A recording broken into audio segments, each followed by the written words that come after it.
তো ঘুম থেকে উঠলাম, উঠে আন্টি টিফিন দিল, তো টিফিনটা খাইলাম। তো দেখতে না দেখতে 10টা বেজেছে।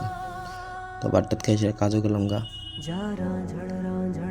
কাজ যাইতে না তুই ভাই, যে একটা গরম, বাপরে বাপ। এই গরমটার মধ্যে কাজ করতে একটা পুরো ইচ্ছা করে না। তা গরম আর কিছু করার নেই।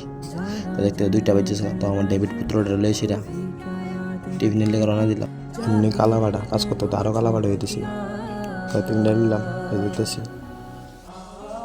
তো গিয়ে সেটা দেরি করছি না, একটা লক পেয়েছে খাইতাম। তো কাজ শেষ। তো জেডুর বাড়িতে গেছিলাম, বাড়িতে স্নান করলাম। মাথার মধ্যে চুল নেই, আবার স্টাইল করে ওটি বাপরে বাপ। কদিন আগে ভাবতেছিলাম যে গিটারে তারটি পাল্টাম, তো তারটি লইলাম, এসে পেমেন্ট করলাম। পেমেন্ট করে লাগাই টাকা এসে বেঁধে করলাম। তো বন্ধুদের কাছে ঘুরতে বলে বেরোবো, তো এটা একটু ঘুরতাম গেলাম। তো গিয়া তারপরে বাইক গিয়েছিল, বাট্টা খাইলাম, বাট্টা খাইয়া শেষ ঘুমিয়ে থাকলাম।